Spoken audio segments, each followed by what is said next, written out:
And yes, once again, whether you like it or not, it's What's on Your Mind.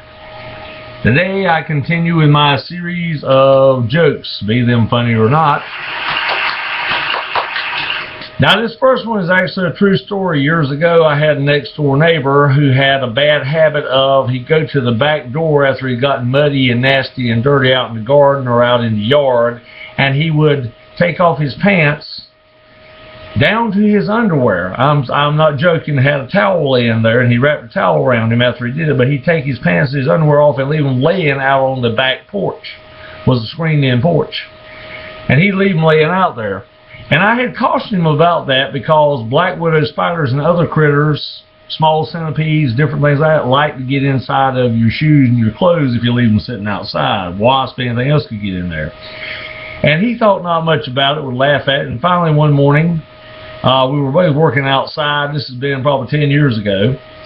And he said, well, I don't think I'm going to put on clean clothes this morning. I'm just going to walk out there and I'm going to, on the back porch, ain't nobody going to see me.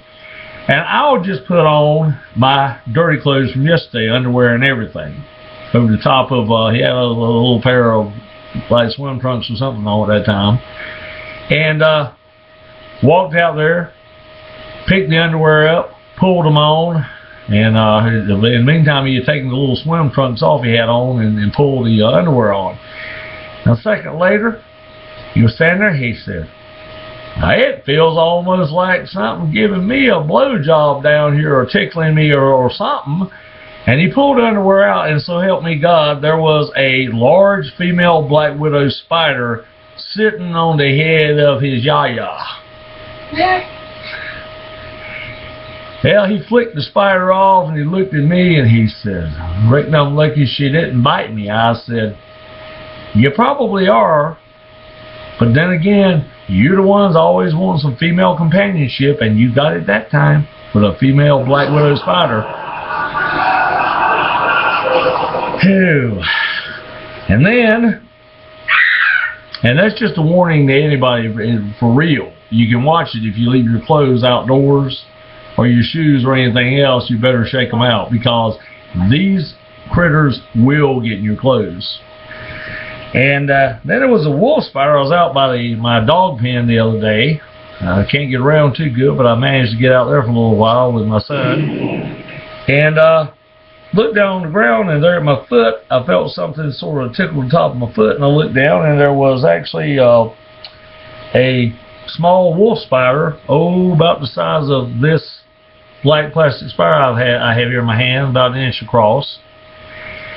And I shook him off my foot and bumped him on my foot and make him move because I try not to kill spiders because they are good predators as far as other bugs and insects are concerned. And he took exception, or she, whichever case may be, took exception to that and reared back because you're from North Carolina or the South, and basically showed me his little mouth parts, his little fangs, like a Sydney funnel web, looking up at me like, yeah, I'm going to get you. Come on, if you want to fight, let's go, man.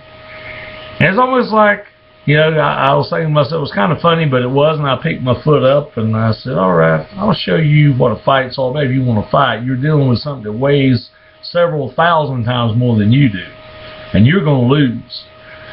And he looked at me as I was lifting my foot up and just kind of moved forward and then moved back and literally dropped down and took off running. It was like, I ain't messing with that big fat sucker. Ain't no way.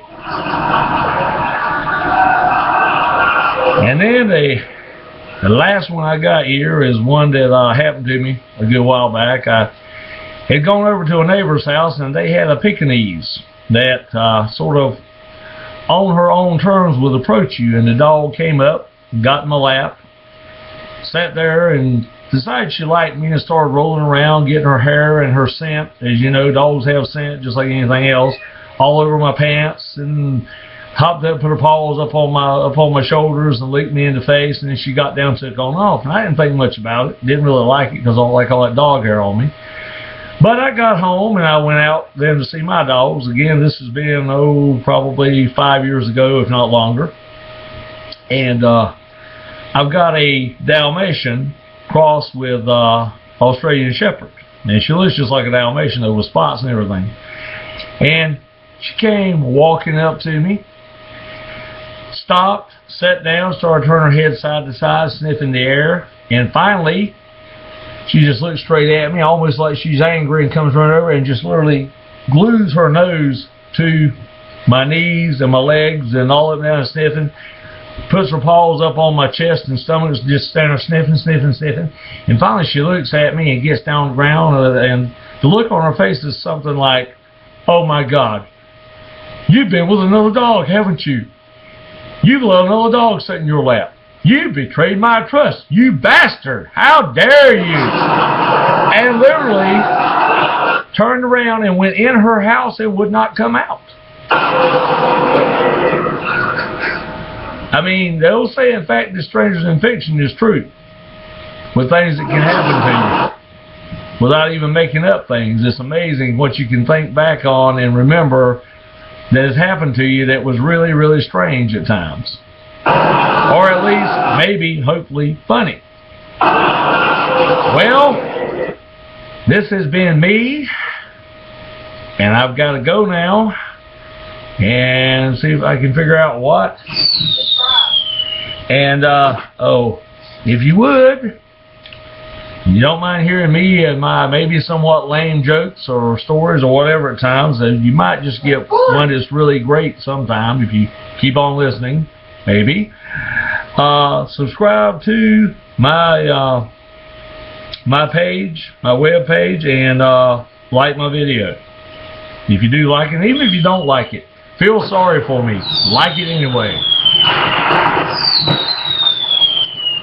God bless, and y'all keep it straight and on and air.